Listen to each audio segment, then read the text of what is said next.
ഒരുപാട് പേര് നമ്മളോട് പ്രാർത്ഥിക്കാവോ എന്ന് ചോദിക്കാറുണ്ട് അല്ലേ? ശരിക്കും നമ്മൾ ആത്മാർത്ഥമായിട്ടൊക്കെ അവർക്ക് വേണ്ടി പ്രാർത്ഥിക്കാറുണ്ടോ? എപ്പോഴെങ്കിലും നമ്മളിങ്ങനെ മധ്യസ്ഥ പ്രാർത്ഥന നടത്തിയിട്ടുണ്ടോ? നമുക്ക് വേണ്ടി മാത്രമാണോ നമ്മുടെ പ്രാർത്ഥനകൾ, അതോ മറ്റുള്ളവരെ കൂടി നമ്മുടെ പ്രാർത്ഥനയിൽ നമ്മൾ ഉൾപ്പെടുത്തുന്നുണ്ടോ എന്നുള്ളത്? ഇന്നത്തെ സുവിശേഷത്തിൽ ഒരു തളർവാദ രോഗി ഈശോയുടെ മുമ്പിൽ കൊണ്ടുവരുവാണ്. അപ്പോൾ ഈ കൊണ്ടുവന്ന ആളുകളുടെ വിശ്വാസം കണ്ടിട്ടാണ് ഈശോ ഈ രോഗിയെ സുഖപ്പെടുത്തുക.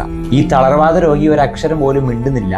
ഈ ആളുകളാണ് ഈ രോഗിക്ക് വേണ്ടിയിട്ട് കർത്താവിൻ്റെ മുമ്പിൽ മാധ്യസ്ഥം വഹിക്കുക. ജോബിന്റെ പുസ്തകം 42-ാം അധ്യായം 10-ാമത്തെ വാക്യത്തില് ജോബ് തന്റെ സ്നേഹിതർക്ക് വേണ്ടി പ്രാർത്ഥിക്കുമ്പോൾ അവന്റെ ഐശ്വര്യം കർത്താവ് തിരികെ കൊടുക്കുന്നുവെന്നും അത് ഇരട്ടിയാക്കി കൊടുത്തു എന്നും നമ്മൾ വായിക്കുന്നുണ്ട്.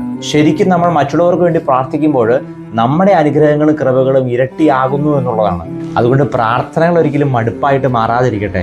പ്രത്യേകിച്ച് നമ്മുടെ സഹോദരങ്ങളെ കൂടി ഒന്ന് ഓർക്കാനായിട്ട്, പ്രത്യേകിച്ച് സഭയ്ക്ക് വേണ്ടി പ്രാർത്ഥിക്കാനായിട്ട്, വൈദികർക്ക് വേണ്ടി പ്രാർത്ഥിക്കാൻ, ലോകം മുഴുവനും വേണ്ടിയിട്ട് മാധ്യസ്ഥം വഹിച്ച് പ്രാർത്ഥിക്കാനായിട്ട് നമുക്ക് സാധിക്കട്ടെ. എല്ലാ ദിവസവും കുറച്ച് സമയമെങ്കിലും മറ്റുള്ളവരെ കൂടി നമ്മുടെ പ്രാർത്ഥനകൾ ഉൾപ്പെടുത്തിക്കൊണ്ട് അവർക്ക് വേണ്ടി കൂടി സമയം മാറ്റി വയ്ക്കാനായിട്ട് ഒന്ന് പരിശ്രമിച്ചു നോക്കാം.